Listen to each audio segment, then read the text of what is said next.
రాష్ట్రంలో ప్రభుత్వం యొక్క నిర్లక్ష్యం వల్ల లక్షలాది మంది రైతులు ఇలా హరిగోసపడే పరిస్థితి ఉన్నది. ఈ ముఖ్యమంత్రికి రైతులంటే చిన్న చూపు ఉన్నది. యూరియా బస్తాలు సరఫరా చేయడంలో ప్రభుత్వం ఫెయిల్, రైతు బంధు వేయడంలో ప్రభుత్వం ఫెయిల్, కరెంటు సరఫరా చేయడంలో ప్రభుత్వం ఫెయిల్, ఆరుగాలం కష్టపడి పండించిన పంట కొనడంలో కూడా ఈ ప్రభుత్వం ఫెయిల్ అయిపోయింది. అంటే ఈ ప్రభుత్వానికి రైతులంటే పట్టింపు లేదు, రైతులంటే లెక్కలేనిటట్టుగా రాష్ట్ర ప్రభుత్వం వ్యవహరిస్తూ ఉంది. గతంలో బీఆర్ఎస్ ప్రభుత్వం ఉన్నప్పుడు ఎప్పుడు కూడా ఈ రకమైన ఇబ్బంది రాలేదు. బీఆర్ఎస్ఏ కాదు, నాకు తెలిసి సమైక్య రాష్ట్రంలో కానీ గతంలో ఏ ప్రభుత్వం అధికారంలో ఉన్నా రైతులకు ఇంత గోస మాత్రం ఎన్నడూ పడలేదు. అది రాజశేఖర రెడ్డి ఉన్నప్పుడా, రోషయ్య గారు ఉన్నప్పుడా, కిరణ్ కుమార్ రెడ్డి ఉన్నప్పుడా, కేసీఆర్ గారు ఉన్నప్పుడా, ఏ ముఖ్యమంత్రి ఉన్నా ఇంత బాధ మాత్రం రైతులకు ఎప్పుడు కలగదు. ఫస్ట్ టైం రైతులు ఈసారి చాలా ఇబ్బందులు పడుతున్నటువంటి పరిస్థితి ఉన్నది. ఉత్తమ్ కుమార్ రెడ్డి నిన్న 70 లక్షల మెట్రిక్ టన్నులు కొంటాము అంటుండు. ఉత్తమ్ కుమార్ రెడ్డి నీది నోరా మోరా? నువ్వే మొన్న ఏమన్నావు? 90 లక్షల మెట్రిక్ టన్నులు కొంటా అన్నావు. ఇవాళ ఏమంటున్నావు? 70 లక్షల మెట్రిక్ టన్నులు కొంటా అంటున్నావు. అంటే 20 లక్షల మెట్రిక్ టన్నులు ఎగబెడుతున్నావా? నువ్వే నీ నోట్తోనే నువ్వేమన్నావు? 1,40,00,000 మెట్రిక్ టన్నుల పంట పండుతున్నది, అందులో 90 లక్షలు ప్రభుత్వం కొంటది అని చెప్పినావు. ఇవాళ ఏమంటున్నావు? 1,40,00,000 మెట్రిక్ టన్నుల పంట పండుతుంది, అందులో సగం 70 లక్షలు కొంట, మిగతా 70 లక్షలు ఎగబెడతా అంటుండు ఉత్తమ్ కుమార్ రెడ్డి. అంటే మిగతా 70 లక్షలు దళార్లకు అమ్ముకోవాలనా? ఏం చేయాలి? వడ్లు కొనే తెలివి కూడా లేదా ఈ ప్రభుత్వానికి?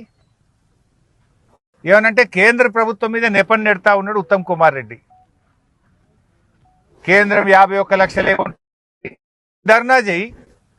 ఆనాడు కేసీఆర్ గారు ఉన్నప్పుడు ఢిల్లీ వడ్లు ముఖ్యమంత్రి గారు, మంత్రులము, ఎమ్మెల్యేలం ఢిల్లీకి పోయి ధర్నా చేసినాం. మేము ముఖ్యమంత్రి మంత్రులం ఢిల్లీకి పోయి వడ్లు కొంటవా కొనవా అని చెప్పి కేంద్ర ప్రభుత్వం మీద ఒత్తిడి తెచ్చే విధంగా ఢిల్లీలో ధర్నా చేసి కేంద్ర ప్రభుత్వం మెడలు వంచి వడ్లు కొనిపించినాం. ఆ రోజు నీకెందుకు చేతనైతలేదు?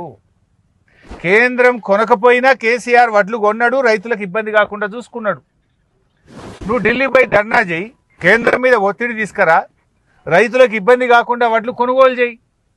అంటే 1,40,00,000 మెట్రిక్ టన్నుల వడ్లల్లో 70 లక్షలే కొంటా, ఇక 70 లక్షలు ఎగబెడతా అంటే ఆ రైతులు సగానికి సగం ఎగబెడతా అంటున్నావు నువ్వు. ఆ రైతులు ఏం కావాలని అడుగుతా ఉన్నా.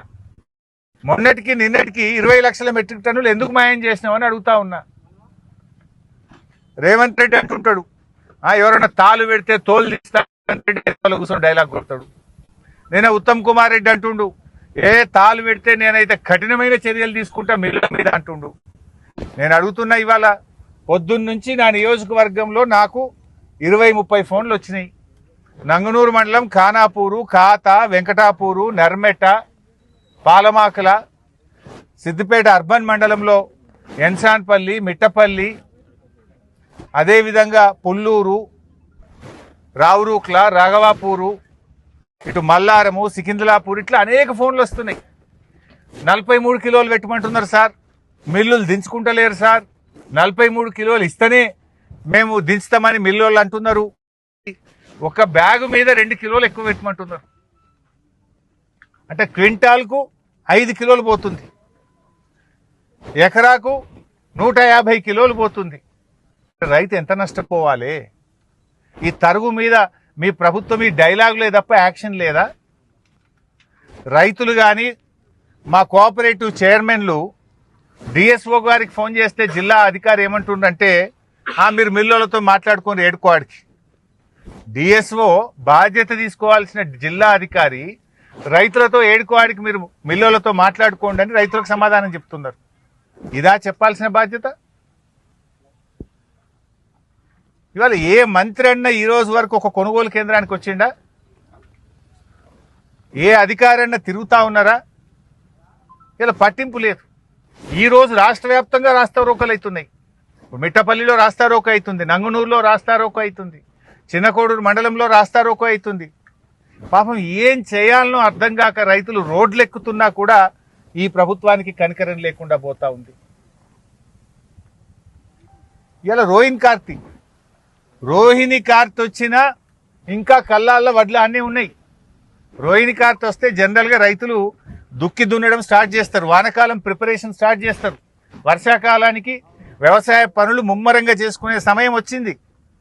రోహిణి కార్త్ వచ్చినా ఎక్కడి వడ్లు అక్కడనే ఉన్నాయి. 1,40,00,000 మెట్రిక్ టన్నుల వడ్లు పండితే ఇప్పుడు కొన్నది 50 లక్షలే. 1/3 కొన్నావు, ఇంకా 2 వంతులు ఉన్నది. 1 వంతు కొన్నావు, ఇంకా 2 వంతుల వడ్లు ఆనే ఉన్నాయి. రోహిణి కార్త్ వచ్చినా వడ్లు కొనే దిక్కులేని పరిస్థితి ఏర్పడ్డది. రైతులు గుండెలు బాదుకొని రోడ్లెక్కి చెప్తా ఉన్నారు. కానీ ఈ రేవంత్ రెడ్డికి, ఈ ప్రభుత్వానికి కళ్ళు కనబడతలేవు, చెవులు వినబడతలేవు. నిజంగా మీకు కళ్ళు కనబడితే రైతుల బాధలు మీకు కనబడేటి, రైతుల కన్నీళ్లు మీకు కనబడేది. గుండెలు బాదుకొని రైతులు చెప్తుంటే రైతుల బాధలు, ఆర్తనాదాలు మీ చెవులకు వినబడాలి. కానీ మీకు కళ్ళు కనబడతలేవు, చెవులు వినబడినట్టు మొద్దు ప్రభుత్వంగా మారిపోయింది మీ ప్రభుత్వం. రైతుల గుండెలాగిపోయిన ఈ ప్రభుత్వము, ఈ రేవంత్ రెడ్డి గుండె కరగడం లేదు. కుప్పల మీదనే పిట్టల్లాగా రైతులు వాలిపోతున్నారు. నిన్న కొల్చారం మండలంలో మెదక్ జిల్లాలో ఒక రైతు చనిపోయినాడు. ఇప్పటికి రాష్ట్రంలో 10-12 మంది రైతులు చనిపోయినారు. ప్రభుత్వం ధాన్యం కొనడం లేదని బాధపడుతున్నారు. ఇప్పుడే ఒక మహిళా రైతు కలిసింది ఇక్కడ, నాగలక్ష్మి. మక్కలమ్మినేమో ఇంతవరకు రూపాయి రాలే. నెల రోజులైంది సార్ నేను ఎన్సాన్పల్లిలో వడ్లు పోసి, ఇంతకు సంచులు కూడా ఇయ్యలేదని నాగలక్ష్మి చెప్తా ఉంది.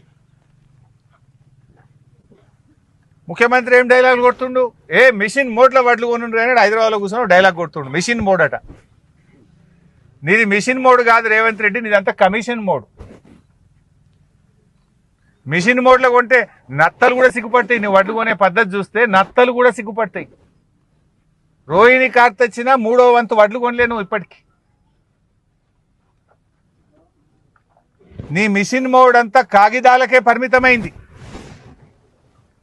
నీ డైలాగ్ అంతా నీ పేపర్ టైగర్ ఏదంటే పేపర్ టైగర్ డైలాగ్లని, పేపర్ టైగర్ మాటలని.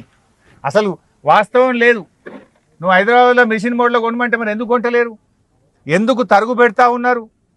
అరే నిన్న క్యాబినెట్ మీటింగ్ అయితే రైతులు ఆశగా చూసిండ్రు.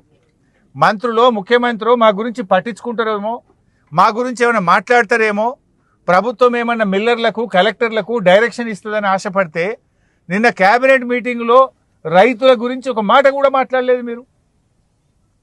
రైతుల గురించి కనీసం ఎట్లా పరిష్కరిద్దామనే ఆలోచన కూడా లేదు మీకు. ఇదే రేవంత్ రెడ్డి సిద్దిపేటకు వచ్చి రైతు భరోసా పైసలు 45 రోజుల్లో 9,000 కోట్లు వేస్తున్నా అని చెప్పిండు. మార్చి 22వ తారీఖు నాడు మేము కట్టించిన ఆయిల్ పామ్ ఫ్యాక్టరీకి రిబ్బన్ కత్తిరీయనీకి వచ్చిండు. రిబ్బన్ కత్తిరించి ఏమన్నాడు, 45 రోజుల్లో 9,000 కోట్లు మొత్తం రైతు బంధు పైసలు ఎత్తా అన్నాడు. మార్చి 22 పోయింది, ఏప్రిల్ 22 పోయింది, మే 22 పోయింది, ఇలా మే 25వ తారీఖు. నువ్వు 45 రోజులు అన్నావు, ఇలాంటికి 63 రోజులైంది. 63 రోజులైనా 2 ఎకరాలకే రైతు బంధు పడ్డది. ఇదివరకు మిగతా పైసలు పడనే లేదు. అసలు నువ్వు ఏదన్నా మాట చెప్తే మాట మీద నిలబడే రకమే కాదు నువ్వు.